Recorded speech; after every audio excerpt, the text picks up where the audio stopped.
Hoje, eu vou lhes dizer a essência do Evangelho. E hoje, nós vamos fazer uma obra que Deus quer para vocês.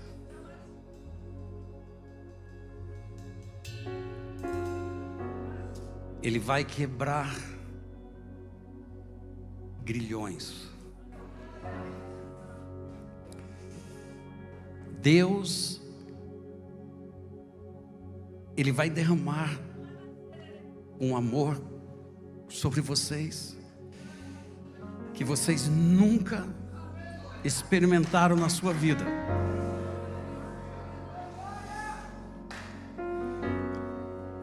Nada pode resistir, nada pode vencer o amor de Deus.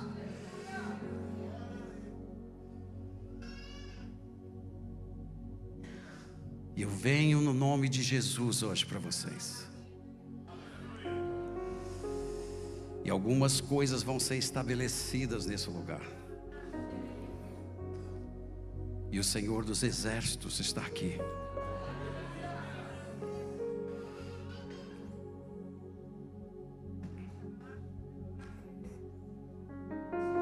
Ele verá o fruto do penoso trabalho de sua alma e ficará satisfeito. Essa foi a obra de Jesus.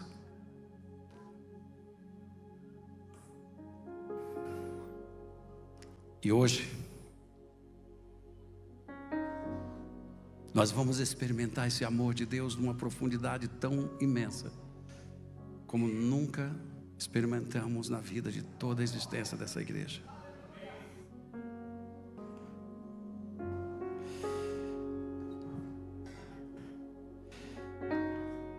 Jesus definiu o amor como sendo a total, incondicional obediência à palavra dele. Mas o Espírito de Deus diz hoje que apesar de nós entendermos isto, nós ainda não estamos conseguindo receber tudo que isto representa para nós. E Deus mostrou muitas amarras, memórias do passado, memórias que vêm seguindo você ao longo do tempo.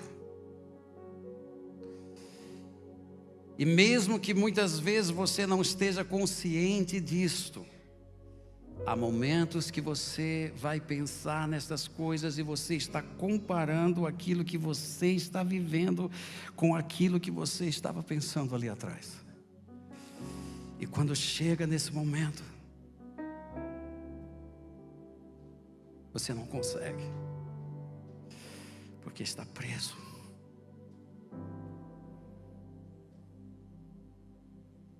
Jesus nos disse em João capítulo 14, versículos 21 a 23, aquele que tem os meus mandamentos e os guarda, esse é o que me ama.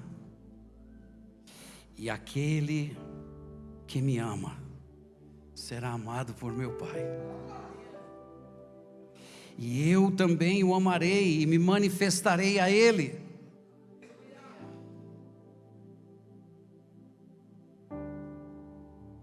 Esse é o amor de Deus.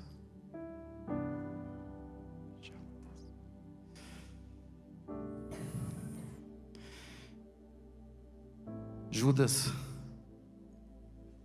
Iscariotes, ele faz uma pergunta e diz: de onde procede, Senhor, que estás para manifestar-te a nós e não ao mundo? E respondeu Jesus: Se alguém me ama, guardará a minha palavra. Tem alguém que ama Jesus aqui hoje? Vocês estão ouvindo o que o Espírito está dizendo a vocês hoje? Você guardará minha palavra. E o meu Pai o amará, e viremos para Ele, e faremos nele morada. Ele está em nós.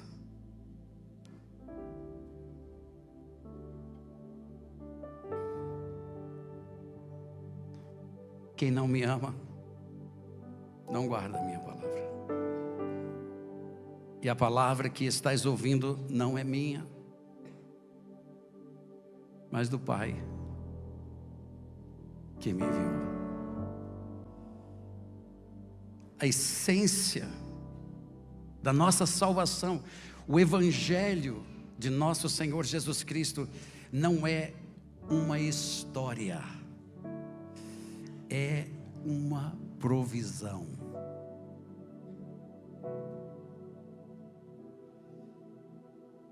A mensagem do Evangelho não é uma farsa. O que está escrito não é simplesmente algo que Deus disse, eu quero fazer um livro, mas Deus disse, eu estou escrevendo a história da humanidade. Eu estou revelando como eu vou agir na humanidade. Então o Evangelho é o poder de Deus para a salvação.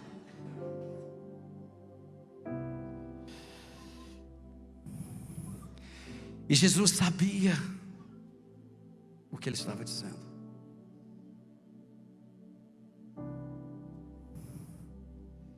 Ele sabia o que estava escrito dele.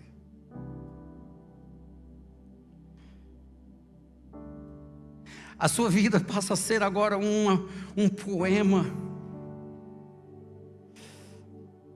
onde num determinado momento, na plenitude da visão de Deus para todas as coisas, para preencher todas as coisas, Ele vem.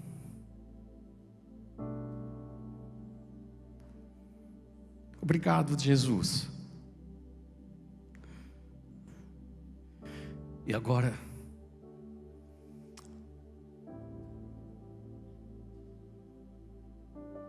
ele tem que viver tudo que dele estava escrito, porque se ele não vive isso aqui, eu e você precisaríamos viver. E ficaríamos eternamente separados dele. O Pai amou o Filho, mas Ele nos amou. Ele nos amou de tal maneira. Ele sabia o que o pecado faria na humanidade. E então ele vem ao profeta Isaías e o inspira. Diz, agora escreva o que ele vai ter que viver. Escreva, porque ele será a forma como eu vou mostrar ao mundo o que você precisaria, o que eu precisaria, para podermos receber de volta a coisa mais preciosa que nós perdemos na vida. O Espírito Santo estava dividido.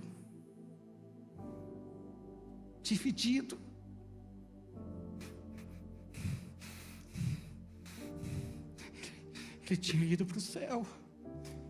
Ele não voltaria,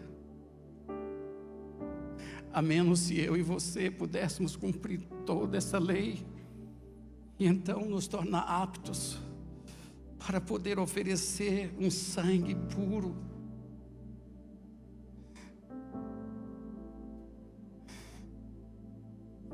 E ele diz, nesta carta, era desprezado e o mais rejeitado entre os homens, homem de dores, e que sabe o que é padecer, e como um de quem os homens escondem o rosto, era desprezado e dele não fazemos caso. Certamente Ele tomou sobre si as nossas enfermidades e as nossas dores Ele levou sobre si, e nós o reputávamos por aflito, ferido de Deus e oprimido, mas Ele foi traspassado pelas nossas transgressões e moído pelas nossas iniquidades.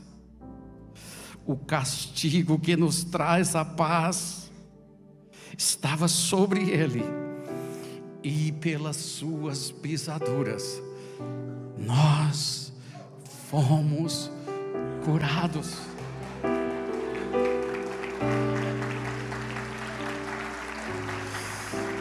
Todos nós andávamos desgarrados como ovelhas, cada um se desviava pelo seu próprio caminho, mas o Senhor fez cair sobre Ele a iniquidade de todos nós. Ele foi oprimido e humilhado, mas não abriu a sua boca. Como cordeiro foi levado ao matadouro, e como ovelha muda perante os seus tosquiadores, Ele não abriu a sua boca.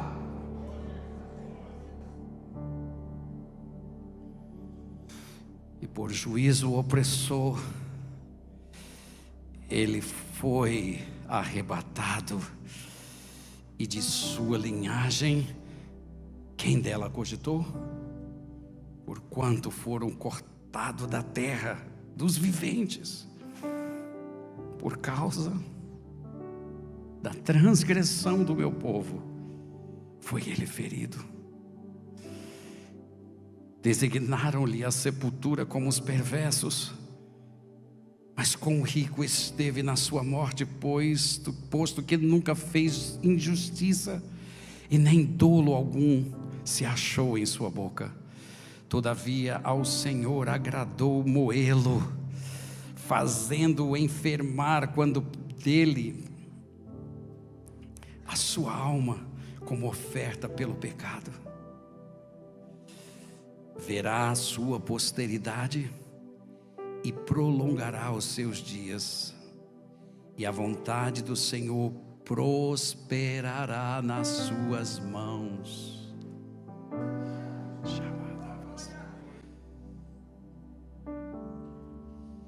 Isto se cumpre hoje. Ele está vivo. Ele ressuscitou dos mortos,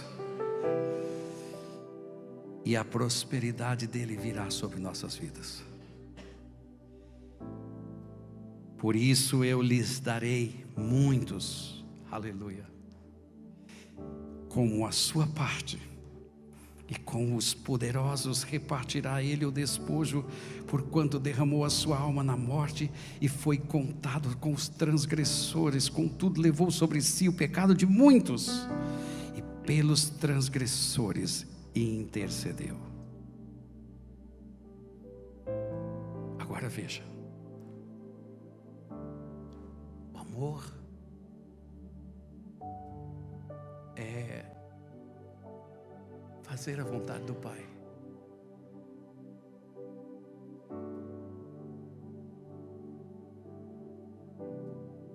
Ele foi para o Getsemane,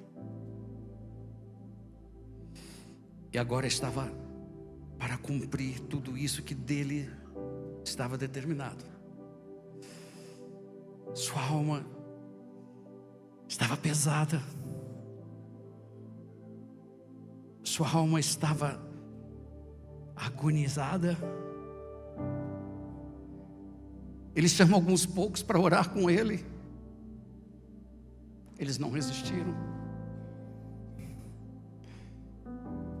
intensidade de tudo aquilo que viria agora se cumprir no seu próprio corpo era tamanha que ele começou a orar e ele pergunta: Pai, Pai, é preciso passar por esse cálice?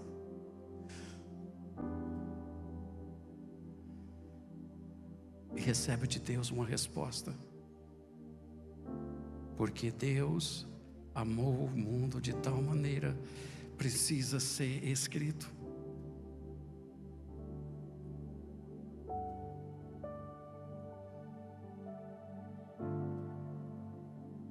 Então,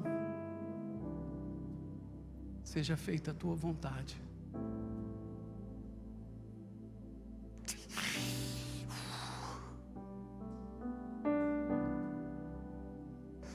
Só a tua vontade.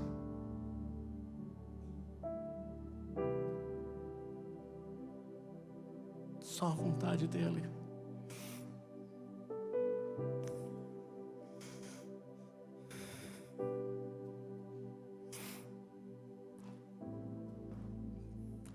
Porque o maior texto das Escrituras estava por ser escrito, meus queridos. Um texto não é alguma coisa que Deus escreve aleatoriamente. Deus revela seu amor nas Escrituras. E então era preciso Jesus passar por todo esse caminho doloroso. Era preciso ele levar todas as iniquidades dos homens por si mesmo. Toda aquela coisa foi para cima dele. E ele foi partido. E por último, ele olha e ele exclama: Pai, perdoa-lhes, porque eles não sabem o que estão fazendo. A ti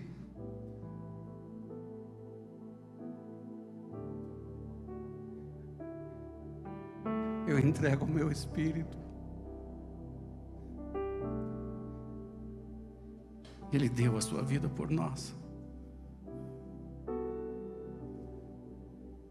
E naquele momento, João 3,16 é escrito: porque Deus amou o mundo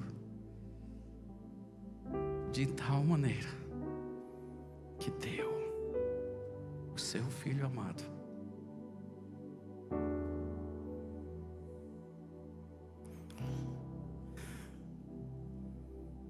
E Mateus 8,17 diz: para que se cumprisse o que fora dito por intermédio do profeta Isaías. Você teria esse amor? Talvez por uma pessoa que você amasse o mundo, você até ousasse morrer, mas você teria amor para morrer por aqueles que te puseram ali, aqueles que te traíram, aqueles que zombaram de você, aqueles que te rejeitaram. Mas era necessário que se cumprisse as Escrituras. E Ele mesmo tomou as nossas enfermidades e Ele carregou com nossas doenças. Mas eu digo a vocês hoje de manhã, igreja, eu digo a vocês hoje de manhã, que o poder da ressurreição de Jesus Cristo vai se manifestar nesta casa hoje. O poder da manifestação da sua ressurreição nós vamos conhecer como nunca conhecemos na nossa história de vida. E hoje Deus me encarregou de fazer algumas coisas aqui com vocês, porque a palavra do Senhor diz, e Ele mesmo concedeu uns para apóstolos, outros para profetas, outros para pastores, evangelistas e outros para mestres, com vistas ao aperfeiçoamento dos santos, para o desempenho do seu serviço, para a edificação. E hoje de manhã o Senhor disse: vai lá e equipe a minha igreja.